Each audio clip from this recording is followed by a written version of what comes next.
आज़ाद group द्वारा संचालित आज़ाद CGPSC academy के ऑफिशियल यूट्यूब चैनल पर आप सभी का स्वागत है।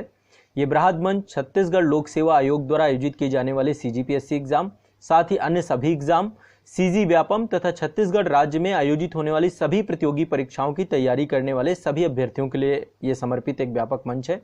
इसके माध्यम से आप सभी संपूर्ण छत्तीसगढ़ राज्य का व्यापक अध्ययन, समान अध्ययन की व्यापक विषय वस्तु का विषयवार अध्ययन, साथ ही CSET की विषय वस्तु और करंट अफेयर्स की व्यापक विषय वस्तु की निरंतर क्लासेस आप लोग की यहाँ पर इस चैनल पर हो रही हैं।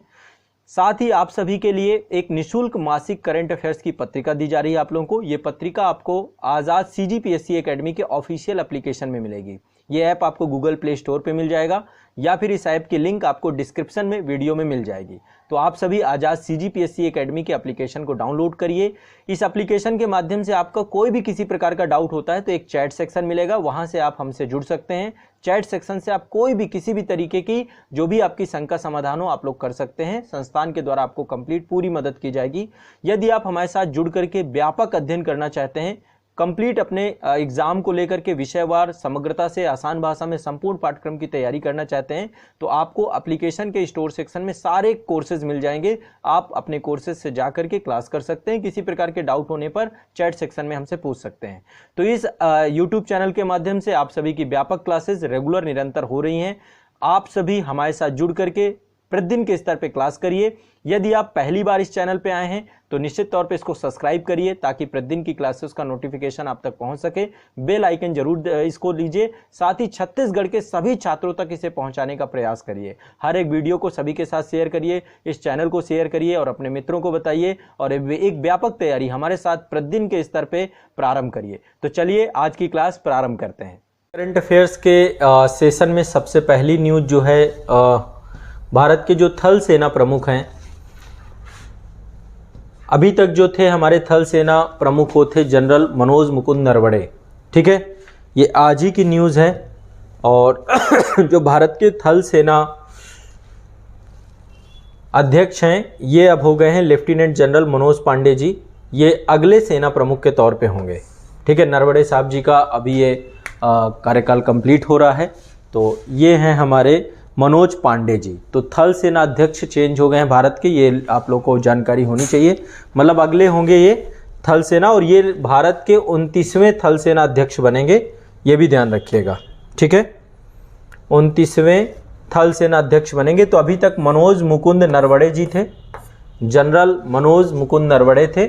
इसके पहले जो है ये 28वें थे मनोज मुकुंद नरवणे। इसके पहले 27वें में बिपिन रावत जी थे, जनरल बिपिन रावत थे। और इसके पहले दलबीर सिंह सुहाग जी थे। इसके पहले आपके जनरल विक्रम सिंह थे और उसके पहले BK सिंह थे। जनरल BK सिंह अभी गाजियाबाद के हमारे माननीय सांसद हैं। ठीक है, तो ये जो है आपके कुछ आपको पता होना चाहिए। एक तो 29 नंबर के हैं आपके,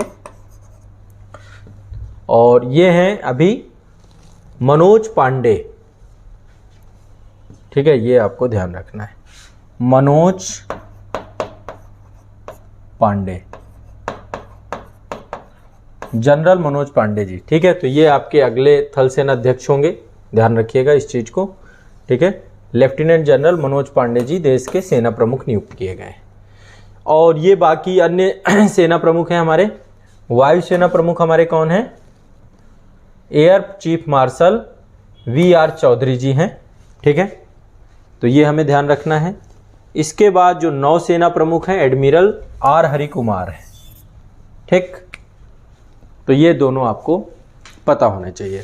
अब चलिए आगे बात करते हैं भारत की वन स्थिति रिपोर्ट के बारे में। मैं डिटेल में थोड़ा सा आपसे आज चर्चा करूंगा। वन स्थिति रिपोर्ट क्या होती है, वन स्थिति रिपोर्ट को कौन जारी करता है, क्या क्या इसमें चीज़ें होती हैं, इसको लेकर के अब एक एक करके हम डिस्कस करेंगे। तो भारत की वन स्थिति रिपोर्ट हर 2 साल में जारी की जाती है। वन स्थिति रिपोर्ट 2021 के डेटा जो है आपका जारी हो चुका है। अब इसको लेकर के आप लोग सभी लोग लिख लीजिए, हेडिंग डाल लीजिए, भारत की वन स्थिति रिपोर्ट, भारत की वन स्थिति रिपोर्ट 2021। अब देखिए वन स्थिति रिपोर्ट का ये जो संस्करण है, सबसे पहली जो वन स्थिति रिपोर्ट थी वो जारी हुई थी 1987 में। कब जारी हुई थी? 1987 में, 1987 में। और अभी जो जारी हो रही है 2021 में, यानी हर 2 साल में द्विवार्षिक संस्करण इसका रहता है। इसके पहले 2019 में जारी हुई थी। और वन स्थिति रिपोर्ट में क्या क्या चीज़ें होती हैं ये भी मैं आपको बताऊंगा। वन स्थिति रिपोर्ट जो आपकी है ये 17वां संस्करण है, ठीक है, ये ध्यान रखना है। अभी का ये जो 2021 का है ये आपका 17वां संस्करण है, 17वां संस्करण है। अब वन स्थिति रिपोर्ट में क्या क्या चीज़ें आपकी होती हैं ये आप इस माध्यम से देख सकते हैं। यहाँ पर देखिए एक लिस्ट है आपके सामने, जो वन स्थिति रिपोर्ट होती है उसमें क्या क्या सेगमेंट होते हैं, क्या क्या चीज़ें होती हैं, मैं एक एक करके आपको दिखाता जाऊँगा। सबसे पहले वनावरण कितना है और वृक्षावरण कितना है, दोनों अलग अलग चीज़ें हैं, वनावरण और वृक्षावरण। वनावरण मतलब फॉरेस्ट एरिया कितना है ना, और वृक्षावरण जो ये आम क्षेत्र हैं, इन क्षेत्रों में जितना भी वृक्ष लगाए गए हैं इन सब चीज़ों को भी देखा जाता है। सैटेलाइट्स के माध्यम से चीज़ें देखी जाती हैं। तो भारत का एक मंत्रालय है, इस मंत्रालय का नाम आपका क्या है, पर्यावरण वन एवं जलवायु परिवर्तन मंत्रालय, ठीक है। इसके द्वारा ही जारी किया जाता है। इसी में एक डिपार्टमेंट है जो वन स्थिति रिपोर्ट को बनाता है, तैयार करता है। तो वन स्थिति रिपोर्ट के लिए एक डिपार्टमेंट है भारतीय वन सर्वेक्षण विभाग, उस डिपार्टमेंट के द्वारा ये पूरा का पूरा इसको रेडी किया जाता है। तो जारी कौन करता है, जारी करने वाली संस्था भारत का पर्यावरण एवं वन संसाधन मंत्रालय है, ये ध्यान रखना है। पर्यावरण वन जलवायु परिवर्तन मंत्रालय, ठीक है, पर्यावरण वन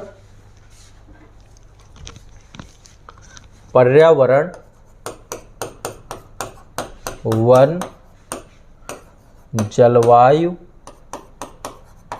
परिवर्तन मंत्रालय,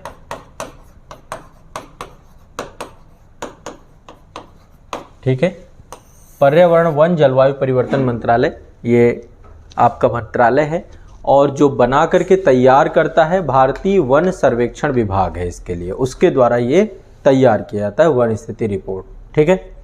अब इसमें देखो जो चीज़ें हैं, पहले तो आपका वनावरण है, दूसरा वृक्षावरण है, मैग्रोव आवरण है, मैग्रोव वन जो आपके होते हैं तटीय क्षेत्रों में, मैग्रोव आवरण कितना है भारत में। इसके बाद भारत में वन निधि स्टॉक में कितनी वृद्धि हुई है, भारत में वनों में कितना कार्बन संग्रह हुआ है, वनों में आग की निगरानी को लेकर के क्या क्या चीज़ें हैं, बाघ आरक्षित क्षेत्र जो टाइगर प्रोटेक्टेड एरिया हैं, बाघ आरक्षित क्षेत्रों में वनावरण कितना है, ठीक है, और इसके अलावा बायोमास कितना है, ठीक है। इसके अलावा भारतीय वनों में जलवायु परिवर्तन और हॉट स्पॉट को लेकर के क्या क्या चीज़ें हैं। तो ये जो है मुख्य जो है इसका कार्य होता है, ये चीज़ें, ये डेटा इसमें निकल के आती हैं, ठीक है। तो इसको लेकर के अब हम एक एक करके चीज़ों को समझेंगे। कुछ डेटा हैं जो डेटा आपसे पूछे जाएंगे, पहले मैं वो आपको डेटा आपको सारे आपके साथ साझा करूँगा, ठीक। यहाँ पे एक लिस्ट है, इस लिस्ट को जो है आप लोग मेरे साथ बना लेंगे। हाँ, यहाँ पे आप देखिए एक लिस्ट आपको मिलेगी, ये वाली लिस्ट, थोड़ा सा ये इंपॉर्टेंट है। अब देखिए यहाँ पे दो चीज़ें हैं, एक वनावरण है और एक वृक्षावरण है, ठीक है, दोनों अलग अलग चीज़ें हैं। अभी लिस्ट में आपको बताऊंगा, उससे पहले एक डेटा आप बना लीजिए। पहला है वनावरण और वृक्षावरण, ठीक है, दोनों को यदि हम जोड़ देते हैं वनावरण और वृक्षावरण को लेकर के, तो क्या टोटल परसेंटेज है, ये आपका, ये दोनों अलग चीज़ हैं। फॉरेस्ट एरिया अलग है आपका और वृक्षावरण अलग है, ठीक है। ट्री का कवरेज कितना है, यदि इन दोनों को जोड़ दीजिए तो टोटल 2019 के डेटा के हिसाब से देखें तो 2019 के आकलन की तुलना में 2021 में जो वनावरण और वृक्षावरण है वो लगभग टोटल 2261 वर्ग किलोमीटर बढ़ा है। कितना बढ़ा है, 2261 वर्ग किलोमीटर बढ़ा है। ये आप लिख लीजिए, 2019 की तुलना में 2021 में वनावरण और वृक्षावरण में वृद्धि कितनी हुई है, 2261 किलोमीटर। ये आप लोग ध्यान से लिख लीजिए, ठीक है। इसमें से यदि हम इसको अलग अलग करें कि वनावरण कितना है और वृक्षावरण कितना है, तो वनावरण आपका टोटल है 1540 वर्ग किलोमीटर। कितना है, 1540 किलोमीटर स्क्वायर, ये आपका वनावरण है। और यदि हम वृक्षावरण की बात करें तो वृक्षावरण कितना है, 721 किलोमीटर स्क्वायर। ठीक है, ये टोटल आपका 2261 बन जाता है। ये आपका जो है बनावरण है, बनावरण है, और ये आपका वृक्षावरण है, वृक्षावरण है। कोई दिक्कत, कोई प्रॉब्लम बनावरण और वृक्षावरण में? हाँ, प्रेजेंट में 2021 का डेटा है जो भी है।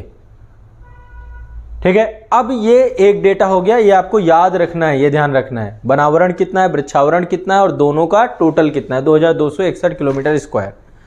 अब यदि हम दोनों के भौगोलिक क्षेत्रफल को देखें पूरे भारत में कि कितना बनावरण है और कितना वृक्षावरण है, तो टोटल भारत में जो लैंड एरिया है, उस लैंड एरिया में 24.62% कितना है, 24.62%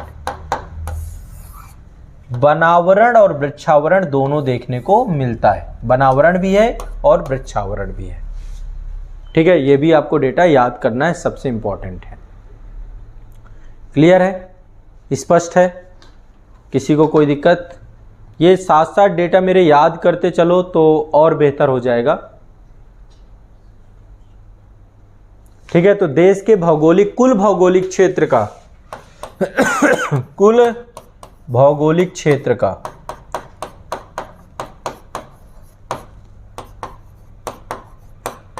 24.62% क्या है, ये आपका बनावरण और वृक्षावरण है।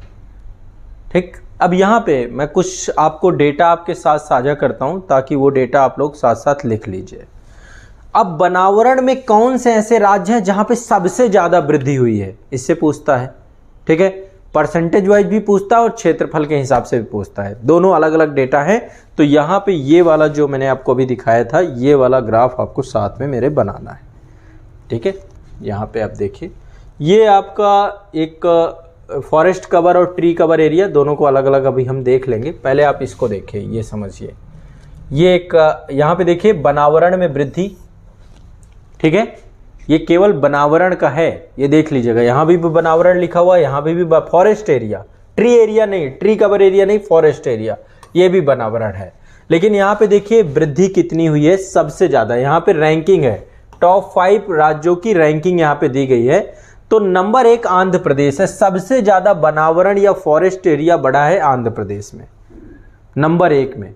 ठीक है, आप डाल लो बनावरण में वृद्धि वाले शीर्ष राज्य, बनावरण में वृद्धि वाले शीर्ष राज्य। नंबर 1 आपका आंध्र प्रदेश है, 3 टॉप 3 याद करिए। नंबर 2 तेलंगाना है, नंबर 3 उड़ीसा है, बस ये 3 याद कर लीजिए आप। नंबर 1 आंध्र प्रदेश, नंबर 2 तेलंगाना, तीसरे नंबर पर उड़ीसा। कोई दिक्कत? अब बात करते हैं भौगोलिक क्षेत्रफल के हिसाब से क्या स्थिति है। भौगोलिक क्षेत्रफल में सबसे ज़्यादा किसके पास है? सबसे ज़्यादा भौगोलिक क्षेत्रफल की बात करें तो ये बनावरण की बात कर रहे हैं, सबसे ज़्यादा है मध्य प्रदेश के पास बनावरण। एमपी नंबर 1 है जहां सबसे ज़्यादा फॉरेस्ट एरिया है बनावरण में। कोई दिक्कत? दूसरे नंबर में अरुणाचल प्रदेश, तीसरे नंबर पे छत्तीसगढ़, ये 3 याद कर लीजिए आप। नंबर 1 में आपका है मध्य प्रदेश, नंबर 2 में अरुणाचल प्रदेश, नंबर 3 में आपका छत्तीसगढ़। अब यहां देखो, ये वृद्धि की बात कर रहा है कि सबसे ज्यादा वृद्धि किसने की, ये वृद्धि की बात है ना, वृद्धि में, बनावरण में, यानी खुले वन में बनावरण की वृद्धि देखी गई है। सबसे ज्यादा किसने की? तो टॉप 3 में आंध्र प्रदेश, तेलंगाना और उड़ीसा है। और इधर टोटल की बात कर रहे हैं कि टोटल सबसे ज्यादा वन कहां पे है, तो मध्य प्रदेश में। सबसे ज्यादा वन मध्य प्रदेश में, फिर अरुणाचल प्रदेश में, फिर छत्तीसगढ़ में, फिर उड़ीसा और महाराष्ट्र है। ठीक है, अब इसी चीज को हम परसेंटेज के देखें कि किसी राज्य के टोटल भौगोलिक क्षेत्र में कहां पे सबसे ज्यादा वनावरण है, प्रतिशत के आधार पे देखें, प्रतिशत वार वनावरण कहां पे, तो सबसे ज्यादा कहां पे टोटल? मिजोरम, नंबर 1 पे मिजोरम है, number 1 Mizoram, number 2 Arunachal Pradesh, number 3 Meghalaya.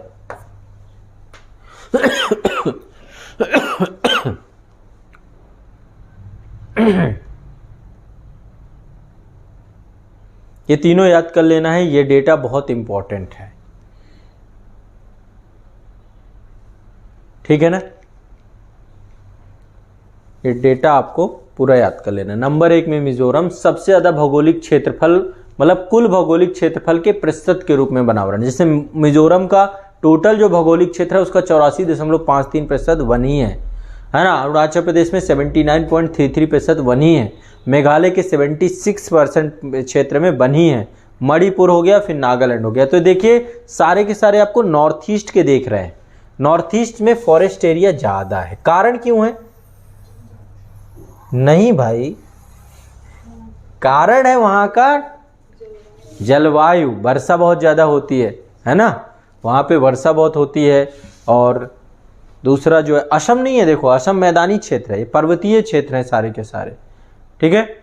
सबसे ज़्यादा वर्षा वाले क्षेत्र यहीं पर हैं, तो यहाँ पे सदाबहार वनस्पति भी पाई जाती है ना, वर्षा बहुत ज़्यादा होती है, तो इस कारण से यहाँ पर फॉरेस्ट एरिया ज़्यादा है। क्लियर है। और टोटल यदि क्षेत्रफल के हिसाब से देखें तो फिर मध्य प्रदेश है हमारा। हाँ, टोटल लैंड एरिया का 84.53% कुल भौगोलिक क्षेत्र के प्रतिशत के रूप में बनावरण है ये। आदमी वहीं रहते हैं, है ना, ठीक है। चलिए, हाँ, बनावरण में आपका सारी चीज़ें हैं ये, है ना, फॉरेस्ट एरिया में है। अब बात करते हैं यहाँ पे, देखिए फॉरेस्ट एरिया में जो लगातार वृद्धि हुई है, ये दोनों चीज़ें हैं, फॉरेस्ट कवर है और ये आपका ट्री कवर है, ठीक है। क्या ग्रोथ रेट रही है फॉरेस्ट कवर की, क्या ग्रोथ रेट रही है, और इधर ट्री कवर की क्या ग्रोथ रेट रही है, यहाँ पर एक डेटा आपका और दिया गया है, ठीक है। चलिए अभी पहले इसके पहले 2-3 चीज़ें और देख लेते हैं, ठीक है। यहाँ पर देखिए 13 जनवरी को ये आपका लॉन्च हुआ था, ठीक है। 13 जनवरी को ये रिपोर्ट आई थी। केंद्रीय पर्यावरण, वन और जलवायु परिवर्तन मंत्री भूपेंद्र यादव जी के द्वारा ये 17वीं वन स्थिति रिपोर्ट जारी की गई थी। इसमें क्या क्या चीज़ें थी? कुल वनावरण टोटल आपका 24.62%। ये याद करना है, ये आप याद करेंगे तो डिस्टर्ब हो सकते हैं। 8,09,537 भूल जाएंगे आप, ठीक है। तो आपको 24.62% को रट लेना है। आगे 2 है, लास्ट में 2 है, ठीक है ना। 2 दूनी 4, दूनी 6, फिर 2, है ना। तो ये कैसे भी करके बस याद रखिए, ठीक है। 24.62% टोटल आपका वन और वृक्षावरण है, forest area and tree cover area.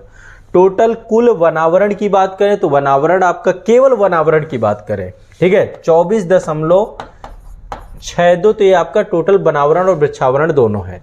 यदि हम इसको परसेंटेज में तोड़ दें तो टोटल यदि फॉरेस्ट एरिया ज़्यादा होगा। फॉरेस्ट एरिया आपका टोटल है 21.71%, ये फॉरेस्ट एरिया है। और पिछली बार की तुलना में, ठीक है, वृद्धि कितनी हुई थी?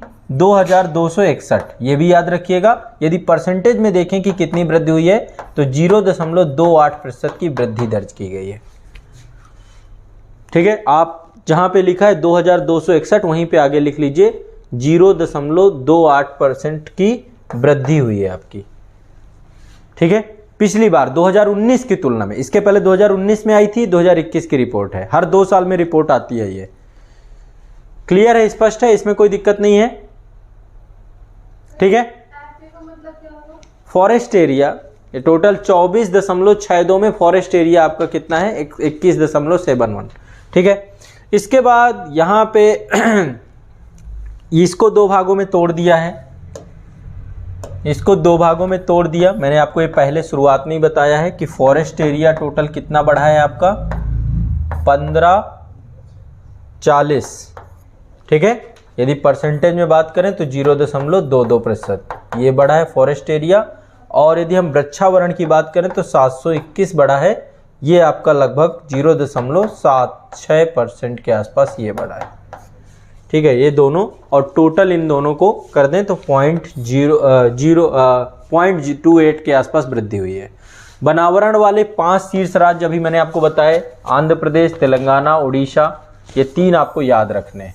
बाकी कर्नाटक और झारखंड है, टॉप 3 आप कम से कम याद ही रखिए, ठीक है। आंध्र प्रदेश, तेलंगाना, उड़ीसा, ये आपको याद रखने हैं सभी को।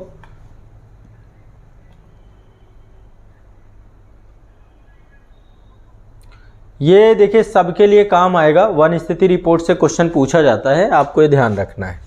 वन स्थिति रिपोर्ट से क्वेश्चन आता है। इसके बाद ये तो आपका जो पहला था ये क्या था, सर्वाधिक वृद्धि दिखाने वाले 5 राज्य थे जो सबसे ज़्यादा वृद्धि दिखा रहे थे। यदि हम क्षेत्रफल की बात करें कि क्षेत्रफल की दृष्टि से सर्वाधिक वनावरण कहाँ था, 5 राज्य कौन से थे, तो सबसे पहले क्षेत्रफल के हिसाब से मध्य प्रदेश, टोटल परसेंटेज कम है, परसेंटेज 25.14 है क्योंकि मध्य प्रदेश का क्षेत्रफल ज़्यादा है, ठीक है। दूसरे नंबर पे छत्तीसगढ़, तीसरे नंबर पे उड़ीसा, फिर आपका महाराष्ट्र है। लेकिन परसेंटेज की बात करें तो परसेंटेज में आपका मिजोरम नंबर 1, अरुणाचल प्रदेश दूसरे नंबर पे, मेघालय तीसरे नंबर पे, है ना, कोई दिक्कत। और फिर आपका ये मणिपुर है, नागालैंड है, ठीक है। तो परसेंटेज के हिसाब से देखिए सारे। इसके अलावा और यहाँ पे बहुत सारे डेटा हैं, ठीक है। ये डेटा में बहुत ज़्यादा हौच पौच हो जाते हैं। उत्तर प्रदेश वाले थोड़ा सा ये डेटा देख लें। उत्तर प्रदेश में कुल वनावरण का टोटल कितना है, 6.15%, बहुत कम है, ठीक है। कुल वनावरण का 6.15% ही है, मतलब काफ़ी कम है ये डेटा। तो अभी उत्तर प्रदेश वालों को जो है, इस बार जब हम लोग, उत्तर प्रदेश सरकार करती है ना हर साल व्यापक स्तर पे वृक्षावरण के कार्यक्रम पे, तो सब लोगों को बढ़ चढ़ के भाग लेना है उसमें। हाँ, यूपी के टोटल क्षेत्रफल का है, टोटल क्षेत्रफल का इतना परसेंट आपका फॉरेस्ट एरिया से कवर किया गया है, ठीक है। तो ये तो आपके कुछ डेटा हुए आपके। अब यहाँ पे 2-3 चीज़ें और डिस्कस करते हैं कि लगभग जो है होना कितना चाहिए, 33% के पास आइडियली होना चाहिए, ठीक है। हमारे यहाँ पे बहुत सारे राज्य ऐसे हैं जो 33% से दायरे को ज़्यादा भी कवर करते हैं, लेकिन बहुत सारे राज्य ऐसे हैं जहाँ पे, क्योंकि सबका क्षेत्रफल अलग अलग है, टोटल भौगोलिक क्षेत्र का 33% कम से कम फॉरेस्ट एरिया होना चाहिए। अभी भारत का कितना है, भारत का भी मैंने आपको बताया था 24.62, कितना होना चाहिए, टोटल का 33% होना चाहिए। लेकिन अभी बहुत सारे राज्य ऐसे हैं जो 75% से ऊपर हैं। जैसे अब आपने मिजोरम ही देखा है ना, ये देखिए सारे कितने ऊपर हैं आपके, 84.53 है, 79.33 है ना। तो बहुत सारे राज्य ऐसे हैं जिसमें से 5 राज्य हैं टोटल आपके, 5 राज्य और केंद्र शासित प्रदेश भी इसमें जुड़े हुए हैं। जैसे लक्षद्वीप हो गया, मिजोरम हो गया, अंडमान निकोबार द्वीप समूह हो गया, अरुणाचल प्रदेश हो गया और मेघालय हो गया। ये 3 तो ये हो गए, 2 और आपके जोड़ दीजिए, 2 केंद्र शासित प्रदेश हैं। एक तो लक्षद्वीप हो गया आपका, ठीक है, और दूसरा आपका कौन सा है, अंडमान निकोबार द्वीप। अभी देखो लक्षद्वीप के पास ज़्यादा लैंड एरिया नहीं है, जिनके पास बहुत ज़्यादा लैंड एरिया नहीं है तो परसेंटेज निश्चित तौर पे उनका ज़्यादा ही होगा। जहाँ पे लैंड एरिया ज़्यादा है, अब जैसे क्षेत्रफल के हिसाब से सबसे ज़्यादा देखें तो किसके पास है, मध्य प्रदेश के पास, लेकिन परसेंटेज में वही 25% के आसपास निकल के आता है। तो ये चीज़ भी आपको ध्यान में रखना है। इसके अलावा यहाँ पे 33% से लगभग 17 राज्य और केंद्र शासित प्रदेश हैं जो 33% से अधिक भौगोलिक क्षेत्र में वन आच्छादित हैं। मतलब 17 दोनों को मिला दें, केंद्र शासित प्रदेश प्लस आपके, ठीक है। जैसे कि मणिपुर है आपका, नागालैंड है आपका, त्रिपुरा हो गया, गोवा हो गया, केरल हो गया, सिक्किम हो गया, उत्तराखंड हो गया, छत्तीसगढ़ हो गया, दादरा नगर हवेली हो गया, दमन द्वीप हो गया, असम हो गया, उड़ीसा हो गया। तो एक कैटेगरी तो है ये जो 75% से ज़्यादा वाले हैं। 75% से ज़्यादा वाले में मैंने आपको 5 राज्य बताए। 5 राज्य कौन कौन से जो 75% से ज़्यादा हैं, लक्षद्वीप, अंडमान निकोबार द्वीप समूह, मिजोरम और इसके अलावा अरुणाचल प्रदेश और मेघालय।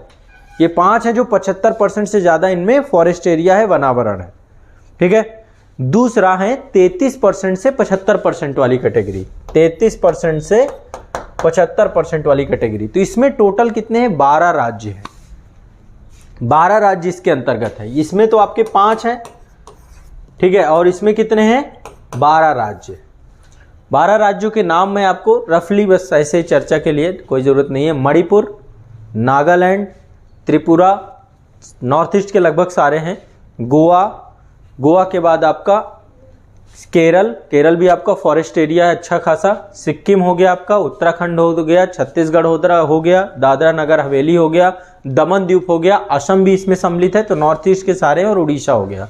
तो 12 और 12 + 5 कितने हो गए, 17, यही तो लिखा हुआ है, 17 राज्य और केंद्र शासित प्रदेश, 33% से अधिक भौगोलिक क्षेत्र वन आच्छादित है।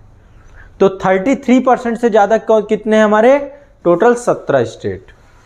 ठीक है, टारगेट हमारा 33% से ऊपर ले जाने का ही है कि भारत का टोटल 33% से ज़्यादा एरिया ये रहे। ठीक है, मैंग्रोव एरिया के बारे में आप जानते हैं। मैंग्रोव एरिया एक तरीके से जो नमकीन जल होता है ना, नमकीन पानी, लवणीय पानी, उनमें जो है मैंग्रोव वन जो होते हैं वो वहीं पर डेवलप होते हैं। ठीक है, अब जो मैंग्रोव वन है भारत में, खासकर ये जो सुंदरबन का डेल्टा वाला क्षेत्र है ना, या फिर ये जितने भी तटीय क्षेत्र है यहाँ पर मैंग्रोव वन होते हैं। तो भारत में मैंग्रोव वनावरण में भी क्या हुआ है? वृद्धि हुई है। ठीक है, वन स्थिति रिपोर्ट के हिसाब से लगभग 17 वर्ग किलोमीटर क्षेत्र में मतलब वृद्धि देखी गई है। 2019 और 2021 की तुलना में बढ़ा है। तो अभी देश में टोटल मैंग्रोव वनावरण कितना है ये भी आपको अलग से लिख लेना है, ये वाला डेटा। ठीक है, देश में टोटल मैंग्रोव वनावरण, ये क्वेश्चन लगभग जो है उम्मीद रहती है कि पूछता ही है। 4992 किलोमीटर स्क्वायर, 4992 किलोमीटर स्क्वायर, इतना जो है देश में टोटल मैंग्रोव वनावरण है। ठीक है, ध्यान रखना है। 3 राज्य कौन कौन से हैं जिन्होंने जो है हासिल किया है सबसे ज़्यादा? यहाँ पे ये लिस्ट आप देख सकते हैं, ये मैंग्रोव कवर में सबसे ज़्यादा जिन्होंने 3 राज्य हैं जिन्होंने वृद्धि प्रदर्शित की है। इसमें उड़ीसा है 8 किलोमीटर है, महाराष्ट्र में 4 किलोमीटर और कर्नाटक में 3 किलोमीटर। तो टॉप 3 ये ध्यान रखिएगा, मैंग्रोव वनावरण में 3 है आपके, उड़ीसा, महाराष्ट्र, कर्नाटक। बताएं कोई दिक्कत हो तो? कोई दिक्कत नहीं? ठीक है, ये सारे डेटा रट जाने चाहिए, सारे रटने हैं डेटा आपको। ये नहीं होना चाहिए कि बस लिख लिया कोई बात नहीं। ठीक है, याद होना चाहिए। जैसे सेंसस का डेटा याद करते हैं, कुछ डेटा हमें याद करने पड़ेंगे। सेंसस आपको याद करनी पड़ेगी, आपको जो है वन स्थिति रिपोर्ट याद होनी चाहिए। तो ये पर्टिकुलर फैक्चुअल डेटा होते हैं आपको। ठीक है, इकोनॉमिक सर्वे के डेटा जितने हैं याद होने चाहिए, बजट की जो डिजिट्स हैं वो याद होनी चाहिए। तो ये कुछ पर्टिकुलर डेटा आपको याद करने पड़ते हैं। अब बात करें कुल कार्बन स्टॉक कितना है देश में, तो लगभग इस बार कुल कार्बन स्टॉक देश का बढ़ा है। 4 मिलियन टन जो है टोटल कार्बन स्टॉक देश का बढ़ा है। तो अभी इस समय पूरे भारत में जितने भी वन हैं, टोटल वनों का कुल कार्बन स्टॉक देखा जाए तो कितना है? 7204 मिलियन टन। ये भी लिख लीजिए इसको भी, पिछली बार से बढ़ा है, इस बार कार्बन स्टॉक में वृद्धि हुई है। ठीक है, कुल वनों का जितने भी फॉरेस्ट एरिया है उनका सबका कार्बन स्टॉक, कुल वनों का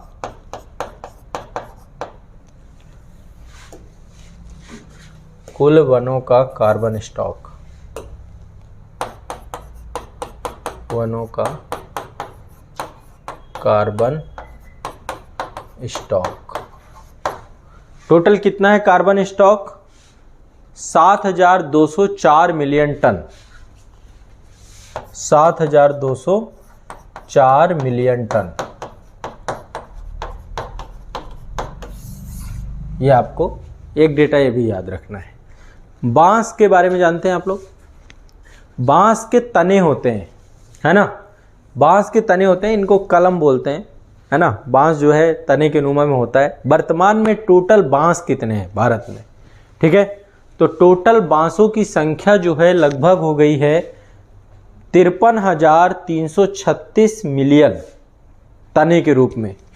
कितना है? 53,336 मिलियन। मिलियन मतलब लाख, 10 लाख की बात मिलियन करता है, मिलियन तने। ठीक है, ये आपके टोटल बांस हो गए हैं भारत में। तो ये टोटल कार्बन स्टॉक है, ये आपके बांसों की बात है कि टोटल बांस कितने हैं। ठीक है, इसके अलावा वनों में आग की स्थिति की बात करें, है ना, दावानल जाते हैं, वनों में आग लगती रहती है। आमतौर पे जब फॉरेस्ट एरिया में आप जाएंगे, अभी कहाँ पे आग लगी हुई थी? किसी वन में लगी हुई थी। कहाँ पे लगी? सरिस्का में थी। हाँ, कहाँ पे? नहीं, अमेजोन नहीं, भारत में भी अभी लगी थी। कहाँ पे लगी थी? मुझे सरिस्का में या फिर ऐसे कुछ हुआ था, रणथंभौर वगैरह में कहीं ना कहीं लगी थी अभी।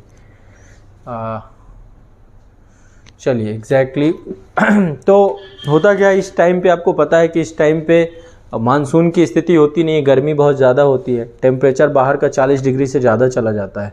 तो जंगली क्षेत्र में जितनी भी वनस्पतियां हैं, बहुत सारी घास फूस और इस तरीके की वनस्पतियां भी आपकी वहाँ पे उगती रहती हैं। तो थोड़ी सी भी किसी भी तरीके की रगड़ हुई पेड़ों के बीच में आपस में, खासकर बांस के पेड़ों में, तो थोड़ी चिंगारी निकलेगी, जंगल में आग लग जाएगी। आमतौर पे गतिविधियां होती ही रहती हैं। तो भारत की वन स्थिति रिपोर्ट 2021 के अंतर्गत ये बताया गया है कि लगभग 46% वन क्षेत्र ऐसे हैं जहां पे आग प्रवण यानी आग लगने का खतरा है। ठीक है, तो लगभग जो है यहाँ पर 46% वन क्षेत्र हैं जहां पर आग लगने का खतरा लगातार बना हुआ है। ठीक है, तो ये जो है 3 कैटेगरी में बांटे गए हैं टोटल वन क्षेत्रों को, जिसमें से 81% क्षेत्रों को अत्यधिक खतरा है, सबसे ज़्यादा 7.85 हैं जिनको बहुत अधिक है। केवल आप 46% को लिख लीजिए। टोटल वनावरण में 46% जो वन क्षेत्र है यहाँ पे आग लगने की घटना सबसे ज़्यादा हो सकती है। ठीक है, ये आपको ध्यान रखना है। क्लियर है? अब चलिए एक बार और यहाँ पे जो डेटा दिया गया है मिसलेनियस, हाँ ये संभावना ही होती है, अनुमानित ही होता है। ये जितनी रिपोर्ट है सारी अनुमानित रिपोर्ट ही होती है। सैटेलाइट के माध्यम से जो भी सर्वे करवाया जाता है, सैटेलाइट्स के द्वारा इस सर्वे के माध्यम से चीज़ें पता चलती हैं। ठीक है, कैसे अनुमान लगाया जाता है, कैसे चीज़ें लगाई जाती हैं, ध्यान रखिए। ठीक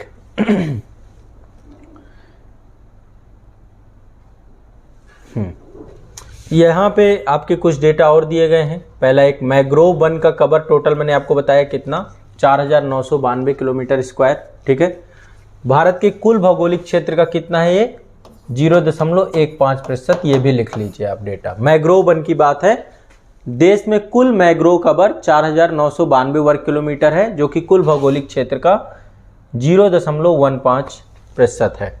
ठीक है, ये ध्यान रखना है, इंपॉर्टेंट है। सबसे ज्यादा मैंग्रोव वन कहां पे हैं, ये भी लिख लीजिए। सबसे ज्यादा मैंग्रोव वन, सर्वाधिक मैंग्रोव आच्छादित 4 राज्य कौन कौन से हैं? नंबर 1 पश्चिम बंगाल है। पश्चिम बंगाल में सबसे ज्यादा मैंग्रोव वन है, ये डेटा जरूरी है ना, 42.33% है। दूसरे नंबर पे गुजरात आता है, तीसरे नंबर पे अंडमान निकोबार द्वीप समूह, चौथे नंबर पे आंध्र प्रदेश। तो सबसे ज्यादा मैंग्रोव आच्छादित क्षेत्र है पश्चिम बंगाल, सुंदरबन का डेल्टा वाला क्षेत्र जो आपका है, फिर गुजरात है, फिर आपका अंडमान निकोबार द्वीप समूह, फिर आंध्र प्रदेश।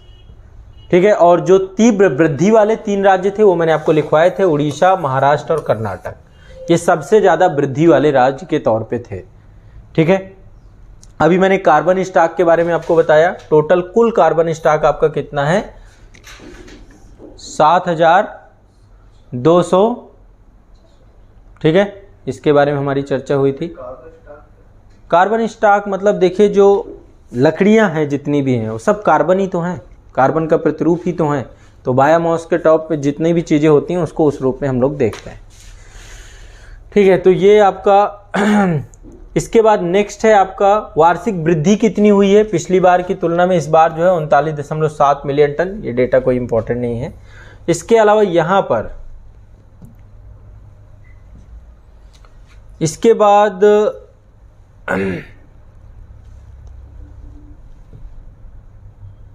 बस ये कुछ महत्वपूर्ण आपके डेटा थे, इतना आपको कम से कम याद होना चाहिए।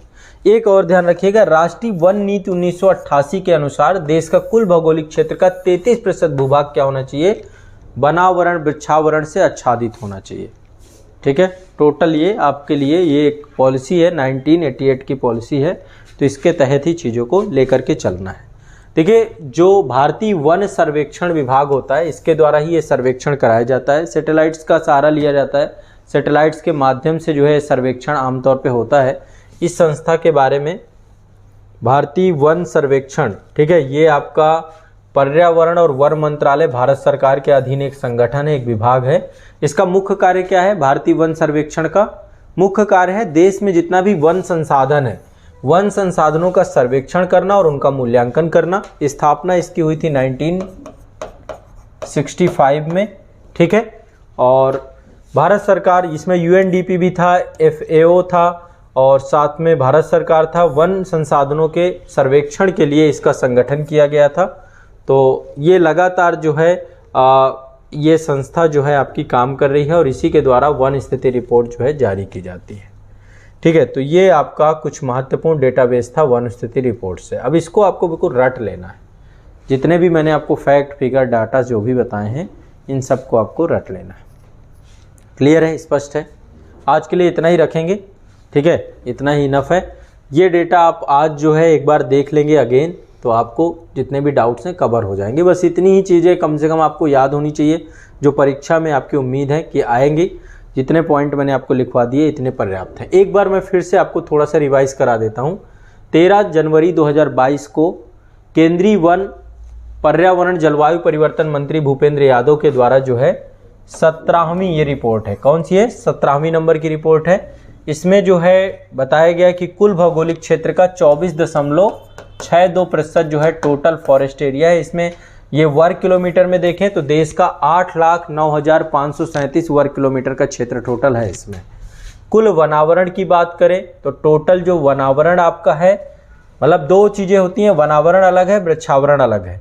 तो यदि वनावरण की बात करें तो ये आपका 21.71% था। यहाँ पे मैंने इसको दो भागों में बांटा था, ये है 21.71%। ठीक है, और इसके बाद जो है जो वृद्धि हुई है आपकी 2261 किलोमीटर स्क्वायर पे हुई है, परसेंटेज में निकालेंगे 0.28% है। इसके बाद वृद्धि दिखाने वाले टॉप 5 आपके आंध्र प्रदेश, याद रखिएगा आंध्र प्रदेश पूछा जाएगा ये, तेलंगाना, उड़ीसा, कर्नाटक, झारखंड ये है। क्षेत्रफल के हिसाब से आपका मध्य प्रदेश, छत्तीसगढ़, उड़ीसा याद रखिएगा। और परसेंटेज के हिसाब से देखें तो नंबर 1 में मिजोरम है। क्षेत्रफल के हिसाब से मध्य प्रदेश, परसेंटेज में मिजोरम नंबर 1, फिर अरुणाचल प्रदेश, फिर मेघालय। ठीक है, टोटल 17 राज्य बताए गए हैं जो 33% से ज़्यादा अधिक भौगोलिक क्षेत्र में वनाच्छादित हैं। और इसके अलावा 5 राज्य मैंने आपको बताई थे, 5 अलग हैं, 12 अलग हैं। ये 5 + 12 मैंने आपको 5 आपके जो हैं लक्षद्वीप, अंडमान निकोबार द्वीप समूह, मिजोरम, अरुणाचल प्रदेश, मेघालय, ये आपके 5 राज्य हैं, बाकी 12 अलग हैं। ठीक है, तो 12 राज्यों में आपका मणिपुर, नागालैंड, त्रिपुरा, गोवा, केरल, सिक्किम, उत्तराखंड, छत्तीसगढ़, दादरा नगर हवेली, दमन दीव, असम, उड़ीसा, ये सब 33 से 75% के बीच में। उत्तर प्रदेश का यहाँ पे 6.1 बता दिया है। अब बाकी स्टेट वाइज आप लोग अपना थोड़ा सा गूगल में सर्च कर लीजिएगा, नहीं होगा तो मैं आपको खुद आगे आने वाली क्लासेस में बता दूंगा।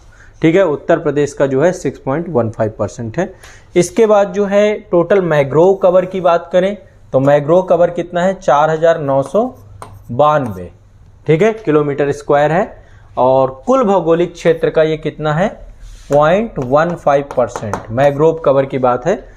टॉप 4 कौन कौन से हैं जहां पे सबसे ज़्यादा मैग्रोव है? नंबर 1 में पश्चिम बंगाल, फिर गुजरात है, फिर अंडमान निकोबार द्वीप समूह है, फिर आंध्र प्रदेश है। क्रम से याद रखिएगा, पश्चिम बंगाल, अपोजिट साइड में गुजरात है, फिर आपका अंडमान निकोबार द्वीप समूह, आंध्र प्रदेश। ठीक है, सबसे ज़्यादा वृद्धि दिखाने वाले 3 राज्य कौन है? उड़ीसा, महाराष्ट्र और कर्नाटक। ठीक है, कार्बन स्टॉक कितना है? 7,204 मिलियन टन।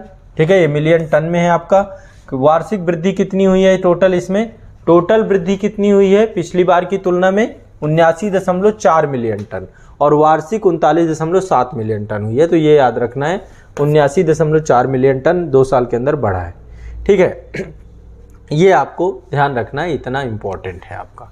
बाकी ये आपका लिखा हुआ है टाइगर रिजर्व कॉरिडोर शेर संरक्षण में वन आवरण आकलन में एक नया अध्याय के रूप में शामिल किया गया है। टाइगर रिजर्व कॉरिडोर और इन चीज़ों को लेकर के भी इस बार चर्चा की गई है।